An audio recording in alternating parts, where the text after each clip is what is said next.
Bismillah. Assalamualaikum warahmatullahi wabarakatuh.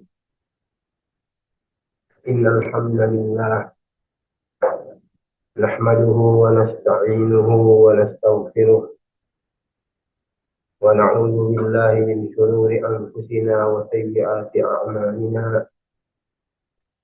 Man yahdihillahu fala mudilla lahu wa man yudlil fala hadiya lahu. Ashhadu an la ilaha illallah wahdahu la syarika lahu wa ashhadu anna Muhammadan 'abduhu wa rasuluh. يا أيها الذين آمنوا اتقوا الله حق تقاته ولا تموتن إلا وأنتم مسلمون. أما بعد، فإن أصدق الحديث كتاب الله، وخير الهدي هدي محمد صلى الله عليه وسلم، وشر الأمور محدثاتها، فإن كل محدثة بدعة، وكل بدعة ضلالة، وكل ضلالة في النار.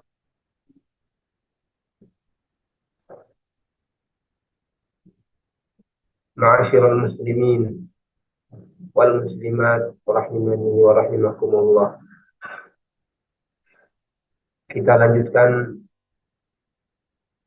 pelajaran kita di dalam membaca dan mengkaji risalah yang ditulis oleh Syekh Dr. Mahmud Al-Misri hafizahullah taala,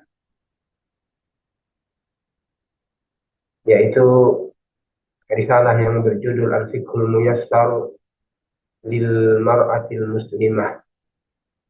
Masih melanjutkan pembahasan sebelumnya, jamaah sekalian,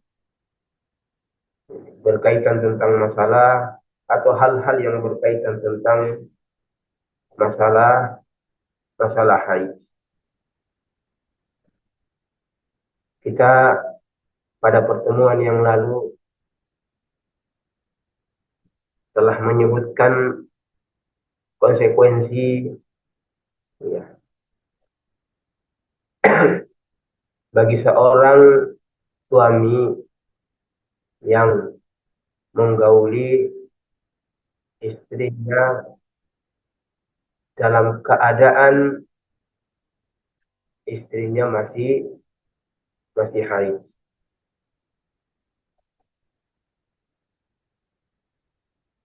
Kita sudah sebutkan bahwa ketika hal itu terjadi, maka bagi suami tersebut, ya, kalau itu dilakukan secara sengaja dalam keadaan dia tahu bahwasanya istrinya haid, maka dia harus membayar kafarah. Disebutkan kafarah tersebut 1 dinar atau setengah dinar. Nah, itu yang harus ditanggung oleh seorang suami yang menggauli istrinya dalam keadaan dia tahu bahwa istrinya haid. Ya, istrinya haid.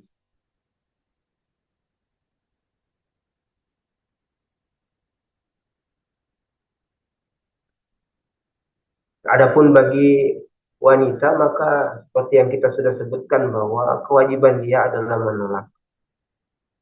Dan ketika dia sudah berusaha semaksimal mungkin, tetapi karena kalah kekuatan, maka baginya tidak ada tuntutan apa-apa.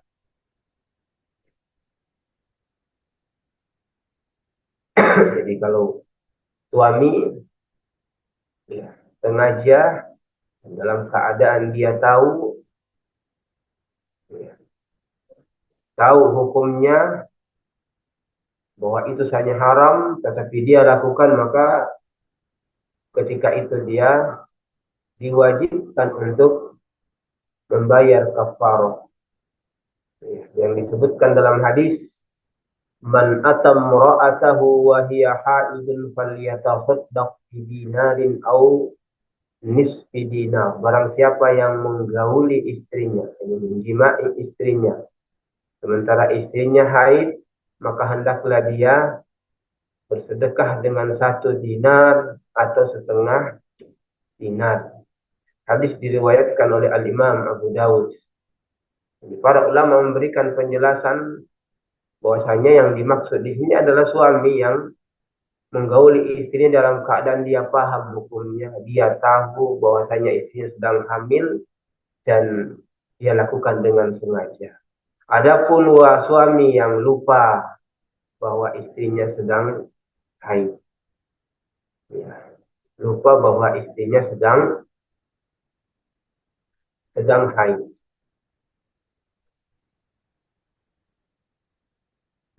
maka ketika itu terjadi, maka tidak wajib untuk membayar kafarah. Atau dia tidak mengetahui bahwasanya istrinya sedang haid, tadi lupa.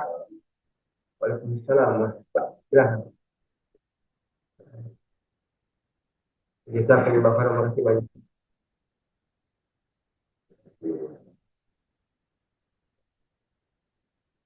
Atau dia tidak mengetahui hukum. Ya. Dia tidak mengetahui hukum bahwasanya menggauli istri yang sedang haid itu hukumnya haram, maka juga tidak mendapatkan tuntutan untuk membayar kafarah. Dia jahil. Atau dia dipaksa. Kondisi dipaksa. Bagaimana kondisi dipaksa? Ya. Bisa saja terjadi, misalnya ada pencuri atau ada perampok yang masuk ke dalam rumahnya, ya, kemudian memaksa untuk dia menggauli istrinya di depan dia, misalnya, kalau nggak dibunuh.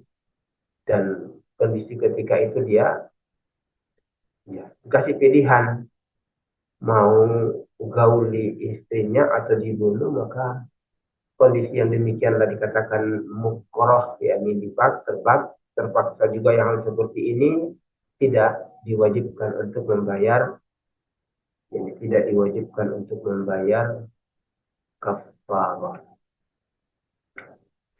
Nah, itu jamaah sekalian. Nah, terkadang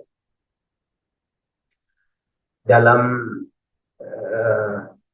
hati seorang wanita mungkin muncul perasaan malu, ya, muncul perasaan malu ketika berada di suatu tempat, di situ orang-orang atau wanita-wanita yang lain pada sholat, misalnya, dan dia sendiri tidak sholat, akhirnya karena merasa malu, takut, ya, malu kalau dikatakan kok nggak sholat di fulana, misalnya. Nah, kemudian dia memutuskan untuk sholat agar terhindar dari cemoohan orang. Nah, apakah hukum perbuatan yang seperti ini? Disebutkan oleh Syekh Muhammad Al-Misri bahwa la yahillu lil mar'ati idza kanat haidan aw nufasa an tusalliya. Tidak boleh bagi seorang wanita yang haid atau nifas untuk sholat. Nah, ini mengacu kepada sabda Rasulullah Sallallahu Alaihi Wasallam, "Alaysa idza hadat lam tusalli wa lam tasum." Bukankah ketika dia sedang haid dia tidak sholat dan dia juga tidak puasa?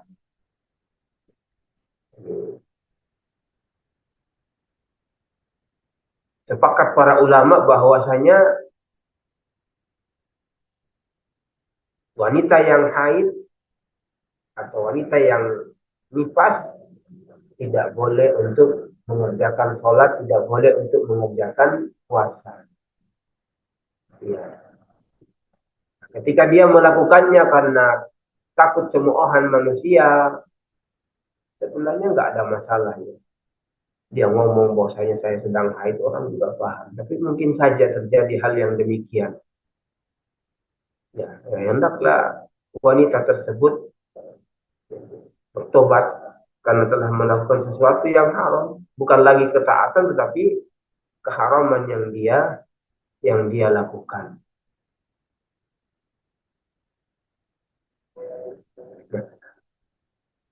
Jamaah sekalian, para ummahat, para kaum wanita, nah, yang dirahmati oleh Allah Subhanahu wa taala, berkenaan tentang masalah ini doanya seorang wanita yang sedang haid atau zikirnya seorang wanita yang sedang haid, ya.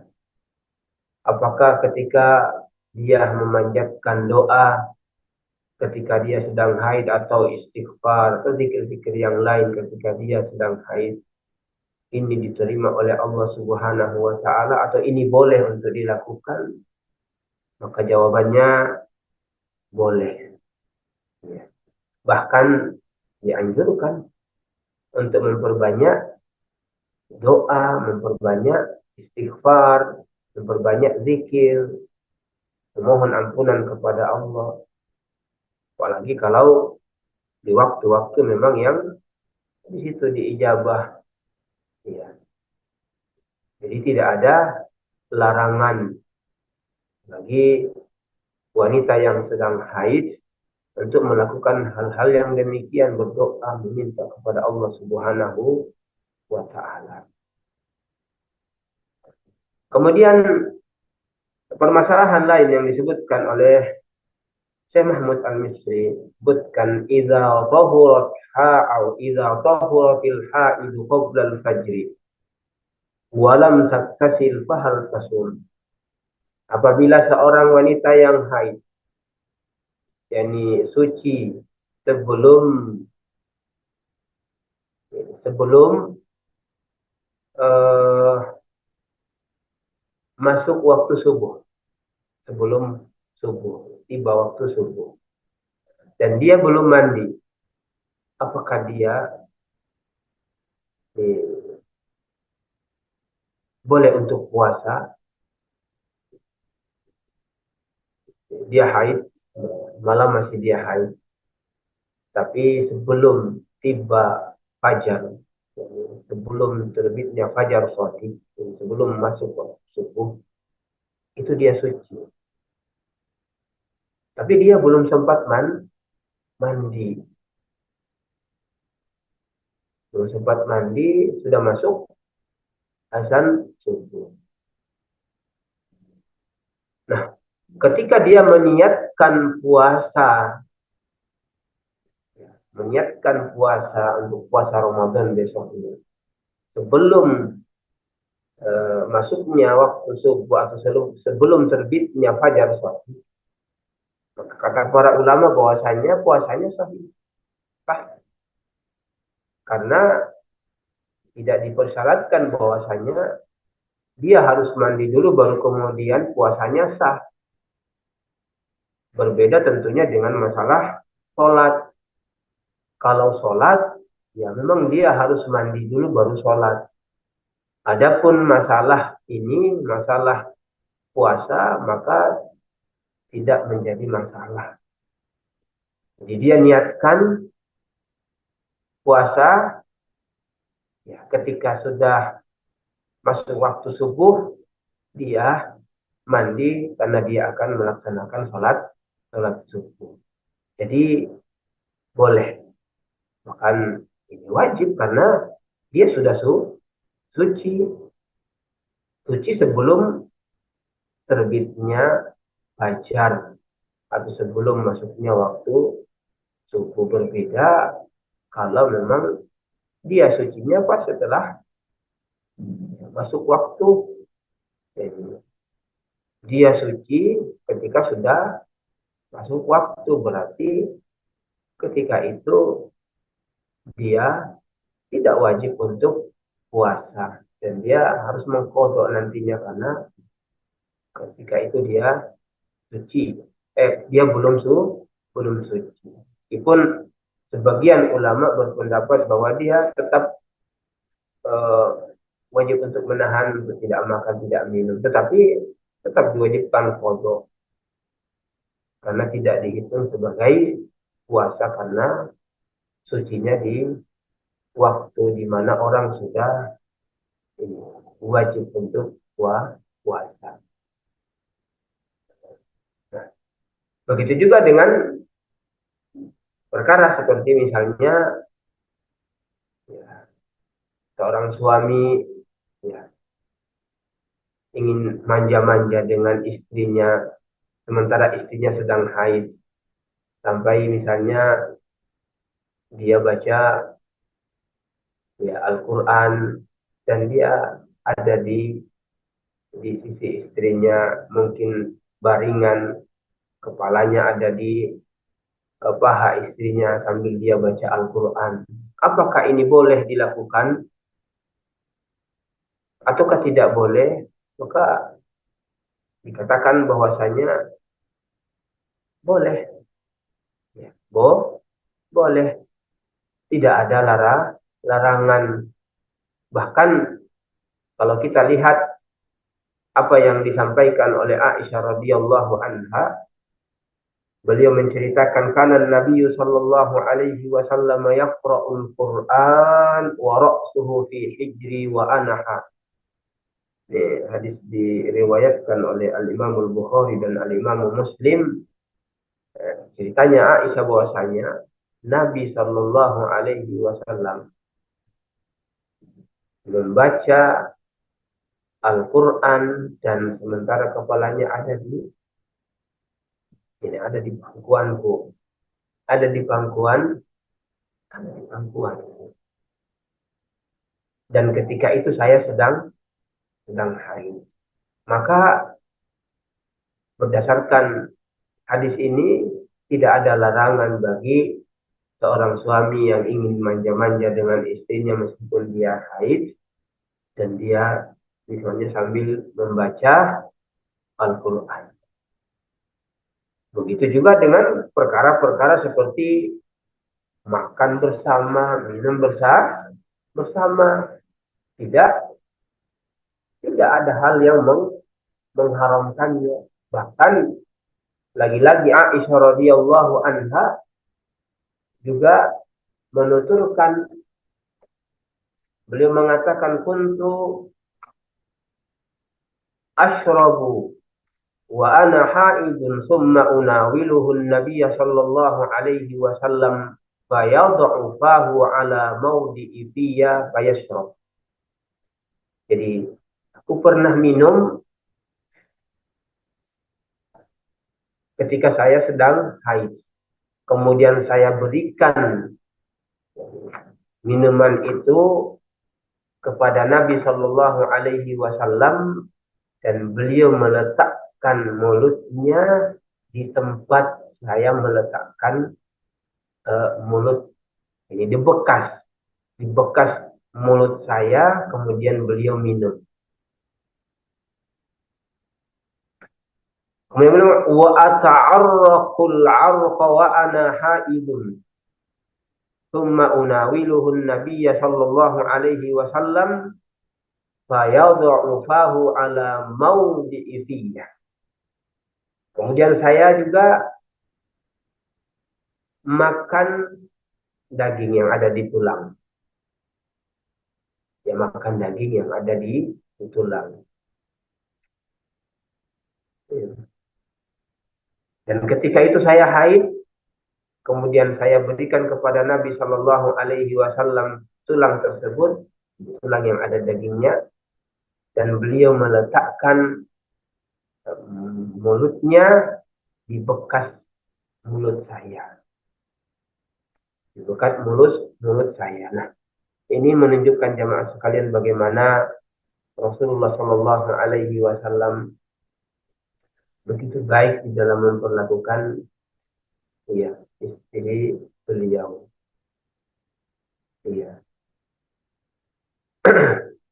Istrinya haid, makan bareng, minum bareng. Jadi hal-hal yang seperti ini tentu kita katakan sah-sah saja dan tidak ada hal yang melarangnya. Sama halnya dengan tidur juga seperti itu. Bahkan tidur dalam satu selimut atau satu sarung dengan istri yang sedang haid juga tidak ada masalah.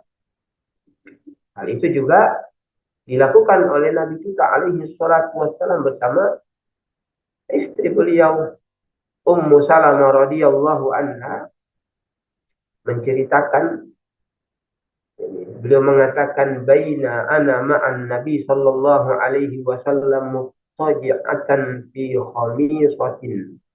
Ketika saya sedang baring bersama Nabi sallallahu alaihi wasallam menggunakan kain.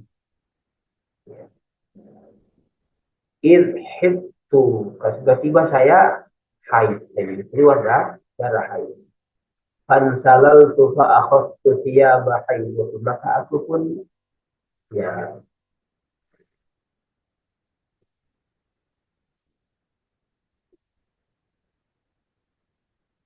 diam-diam untuk diam-diam pergi kemudian mengambil pakaian haid, yakni pakaian yang biasa dia gunakan ketika memang dia haid.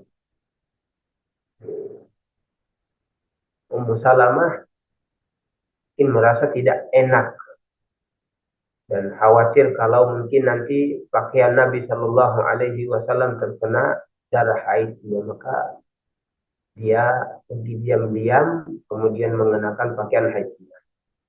Rasulullah Shallallahu Alaihi Wasallam tatkala melihat apa yang dilakukan oleh istrinya ini, beliau bertanya, Anafis, apakah kamu sedang haid?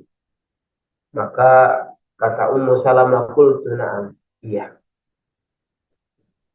aku sedang haid. Fada'ani fattaja'tu ma'ahu fil khamilah. Maka beliau memanggil saya dan saya baring bersama beliau, ya, di dalam kain yang tebal, ini selimut, sejenis selimut. Jadi ini menunjukkan bahwasanya ya, suami tidak harus menjauhi istrinya tatkala dia haid, bahkan boleh dia tidur bareng, bahkan dalam satu selimut boleh. Sehingga Al-Imam Nawawi rahimahullahu taala ketika mensyarah hadis ini, hadis diriwayatkan Imam Muslim, beliau kemudian mengatakan fihi jawazun naumi ma'al haidi wal istija'i ma'aha fi lihafin wahid. Dalam hadis ini ada bolehan tidur bersama istri yang sedang haid dan baring bersamanya di dalam satu ya kain, gunakan satu kain. Jadi tidak ada masalah, ya, tidak ada masalah.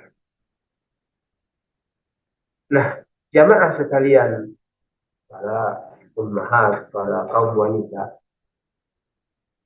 ketika seorang wanita yang haid ya duduk dan mendengarkan misalnya entah itu suaminya, entah itu anaknya, entah itu orang lain misalnya, mendengarkan seorang membaca ayat yang dimana di situ ada ayat-ayat sajadah, ada ayat-ayat sajadah.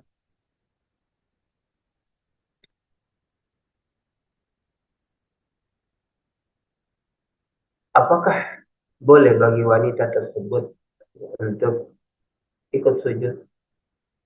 Ya, masalah sujud tilawah tatkala mendengarkan atau membaca ayat-ayat sajadah ini memang Ya, sebagian ulama mengatakan hukumnya wajib, sujudnya hukumnya wajib, sebagian mengatakan tidak tidak wajib. Ala kulli hal disyariatkan. Disyariatkan. Nah, wanita yang haid yang mendengarkan ayat-ayat seperti ini juga tidak dilarang untuk melakukan sujud.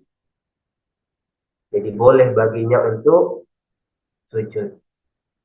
Nabi Shallallahu Alaihi Wasallam di ketika pernah membaca surat An-Najm ketika beliau masih di Makkah. Nah, ketika terakhir itu ada ayat sajadah wasjudu lillahi wa'budu, maka orang-orang yang mendengarkannya, baik itu orang-orang muslim ataukah orang-orang musyrik, bahkan jin, ya, bagaimana yang disebutkan dalam hadisnya Abdullah ibnu Abbas dan diriwayatkan oleh Imamul Bukhari, bahwasanya mereka ketika mendengarkannya sujud. Nah, dari sini para ulama yang mengatakan boleh, mereka berkata bahwa eh, sangat, ya, kemungkinan sangat jauh bahwa orang-orang yang sujud itu mereka dalam keadaan suci semua, yakni mereka sudah berwudu semua. Yani di antara mereka pasti ada yang dalam keadaan tidak suci. Mungkin mereka ada yang berhadas kecil dan mungkin mereka ada yang berhadas besar. Dan inilah pendapat yang dipilih oleh para ulama seperti Al-Imam Az-Zuhri. Ya. Begitu juga dengan Al-Imam Qutadah, bahwasanya tidak mengapa dan boleh bagi seorang wanita yang haid ketika mendengarkan ayat sajadah dibacakan, dia boleh untuk sujud. Dia boleh untuk sujud. Nah, jamaah sekalian, ada permasalahan yang ini juga diperselisihkan oleh para ulama, yaitu berkenaan tentang boleh tidaknya seorang wanita yang sedang haid itu berdiam di masjid. Berdiam di masjid. Mayoritas ulama,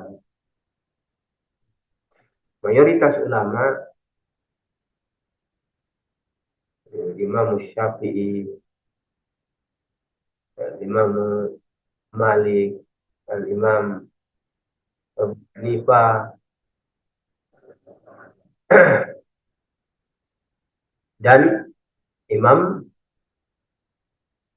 Ahmad dan yang lainnya, mereka berpendapat bahwasanya tidak boleh.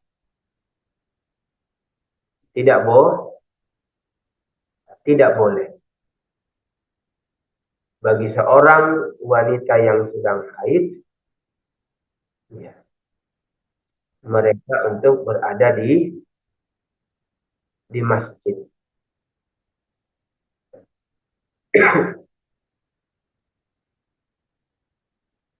Mereka berdalil dengan firman Allah Subhanahu wa taala, wala junuban illa abiri sabil. Juga Allah Subhanahu wa taala dalam ayat ini tidak mengizinkan orang-orang yang junub untuk berada di masjid, kecuali orang-orang yang sedang safar. Ya, kecuali orang-orang yang sedang safar.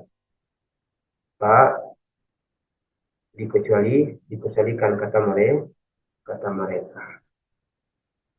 Nah,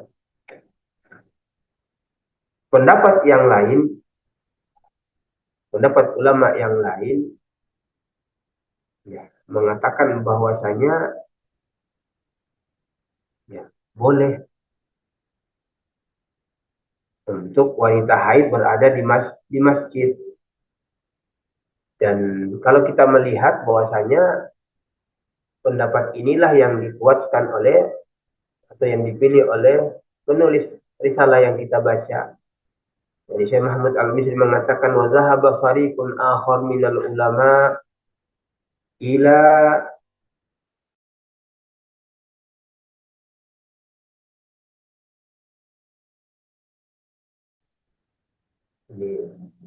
kelompok ulama yang lain berpendapat bahkan bolehnya seorang wanita yang haid diam di masjid, dan ini adalah pendapat yang rajih kata beliau. Kenapa beliau mengatakan li'annahu lam yathbut dalilun sahihun sharihun yamna'ul haidha minal mukti fil masjid, karena tidak didapatkan atau tidak ada dalil yang sahih, yang sharih, yang gamblang yang melarang seorang wanita yang haid untuk berdiam di masjid, ya, untuk berdiam di masjid. Mereka mengatakan bahwa perkara ini perkara yang sudah, ya, umum, ya, perkara yang sudah umum bahwa wanita haid dan situ ada masjid, ini perkara yang sudah umum. Kalau seandainya itu ada atau tidak boleh, tentu pasti akan ada larangan. Nah, makanya para ulama yang mengatakan bahwasanya boleh, mereka memiliki argumentasi, ya, di antaranya tadi bahwa banyak mengatakan tidak ada kan yang melarang, dalilnya tidak ada yang sorry. Ada dalil tetapi itu dinilai hadisnya lemah. Hadisnya lemah. Bahkan mereka membawakan dalil bahwasanya keberadaan seorang wanita di masjid, tinggalnya seorang wanita di masjid itu ada di zaman Rasulullah Shallallahu Alaihi Wasallam, sebagaimana yang disebutkan dalam Sahih Bukhari bahwa ada wanita yang warna kulitnya hitam, yang dia tugas dia membersihkan masjid dan dia tinggal di masjid. Yang tatkala dia meninggal, para sahabat menguburkannya malam-malam dan Rasulullah Shallallahu Alaihi Wasallam tidak diberitahu. Setelah dikuburkan baru diberitahu. Kemudian beliau pergi ke kuburannya. Jadi ini terjadi di zaman Nabi Shallallahu Alaihi Wasallam, di mana ada seorang wanita yang memang tinggal di masjid dan dia yang membersihkan masjid. Ya. Dan kita ketahui namanya wanita ya tentu ada waktunya dia haid, ada waktunya dia suci. Tatkala dia haid, tidak ada kita dapatkan bahwasanya Rasulullah Shallallahu Alaihi Wasallam memerintahkan dia untuk menjauh dari masjid. Ini yang dikatakan oleh para ulama yang mengatakan bahwa boleh, karena wanita tersebut kita ketahui memang tinggalnya di masjid dan Nabi tidak pernah menyuruh dia, mengatakan kepada dia kalau kamu haid jangan ada di masjid.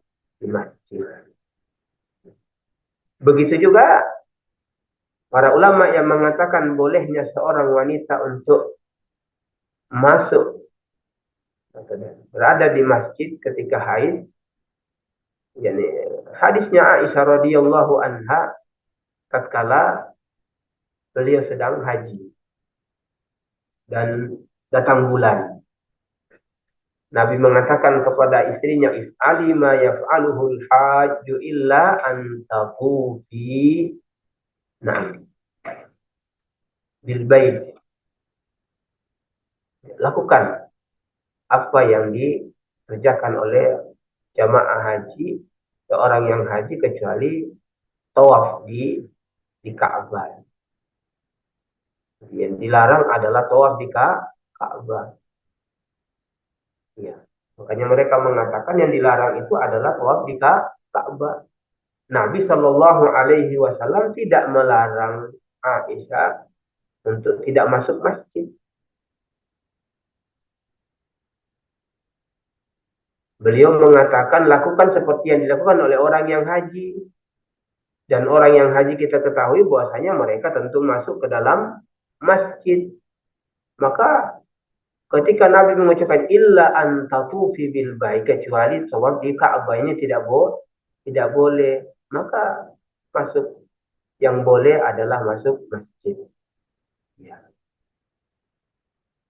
masuk masjid. Belum lagi hadis yang lain yang dijadikan oleh ulama yang mengatakan boleh ini, Nabi Shallallahu Alaihi Wasallam bersabda, Innal mu'mina la yanjus. Sungguhnya seorang mukmin itu tidak najis.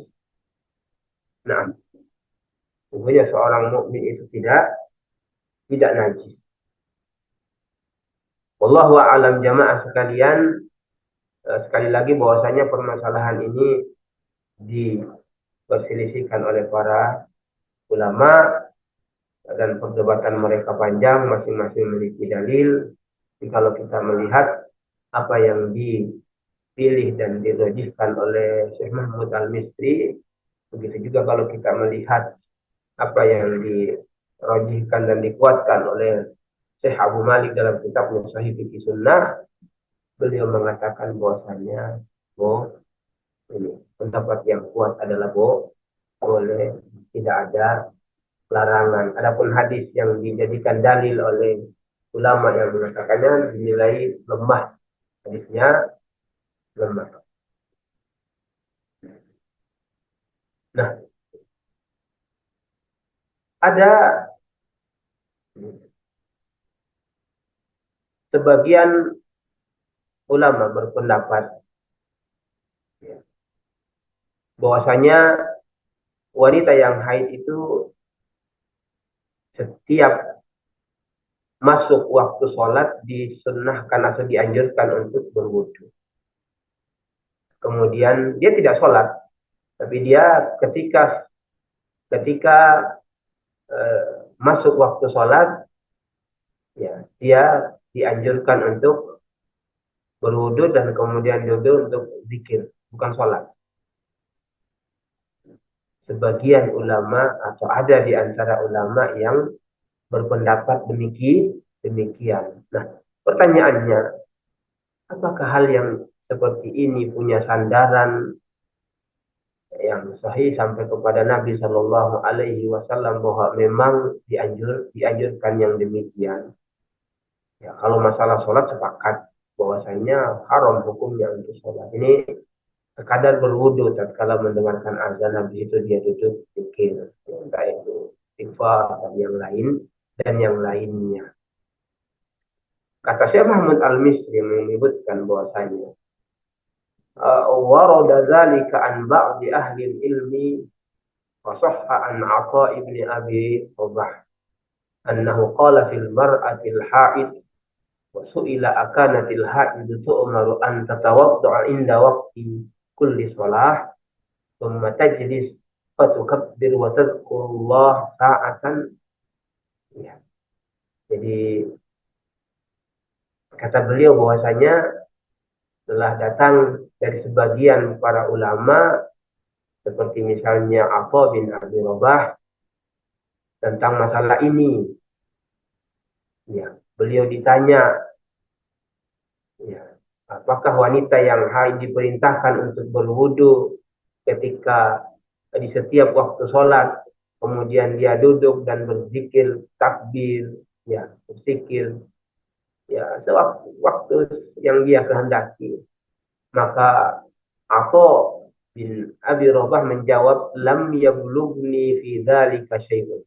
Ini tidak ada hadis atau tidak ada dalil yang sampai kepada saya sedikit pun dalam masalah ini. Kemudian beliau mengatakan wa inna dzalika la hasan, dan yang seperti itu bagus. Ini diantara perkataan.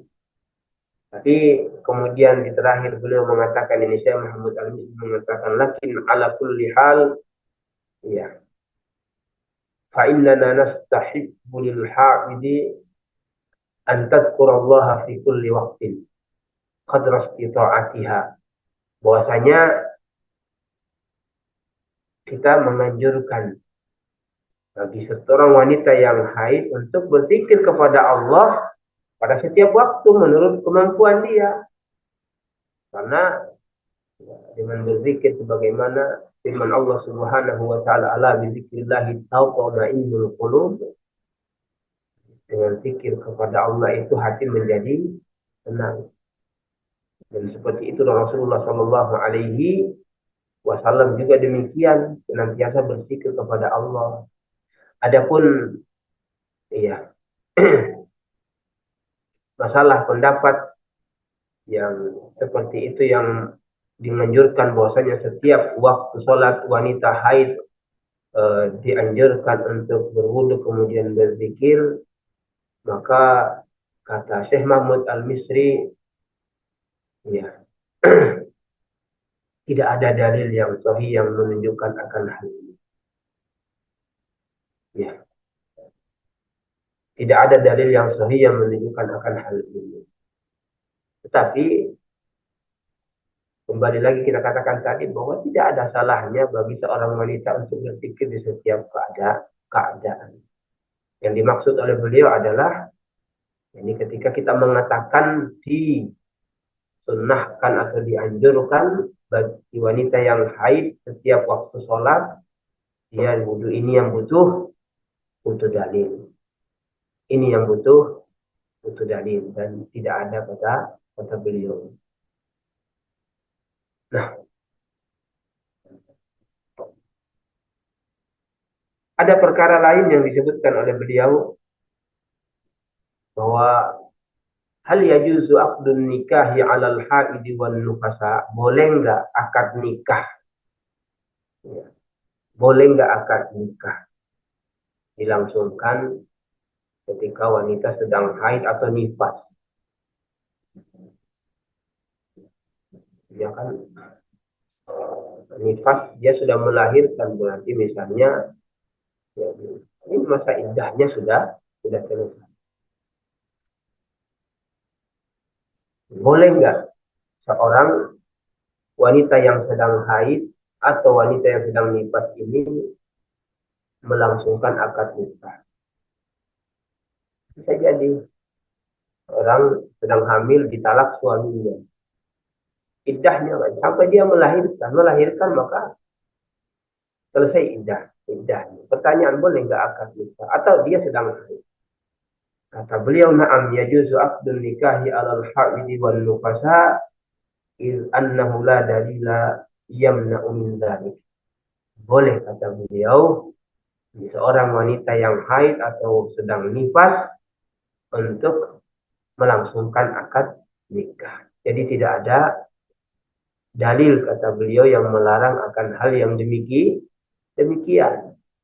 Jadi kembali ke hukum asal, bahwa wanita yang sedang haid atau wanita yang sedang nifas boleh saja ya melangsungkan akad nikah.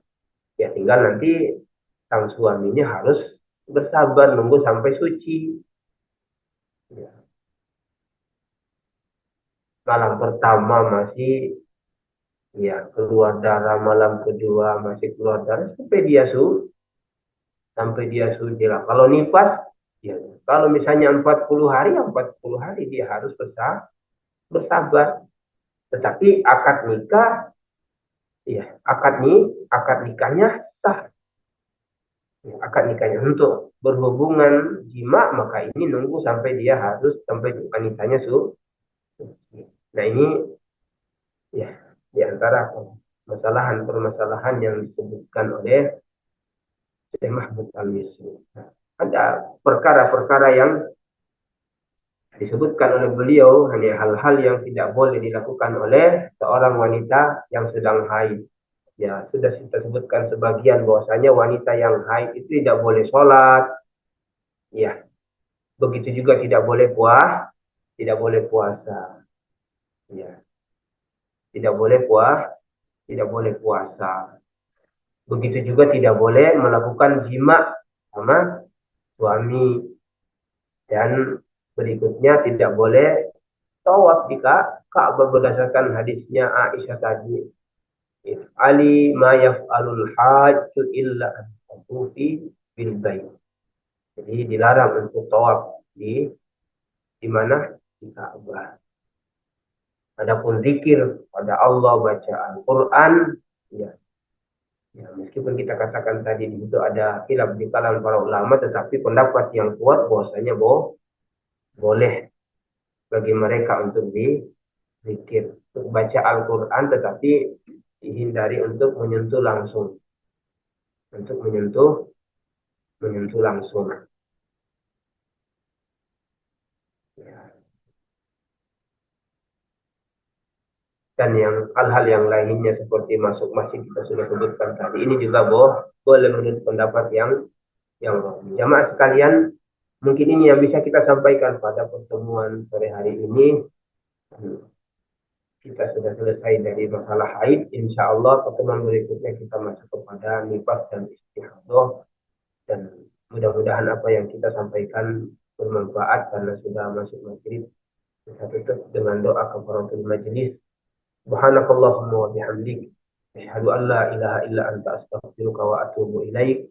Wassalamualaikum warahmatullahi wabarakatuh. وعليكم السلام ورحمة الله وبركاته.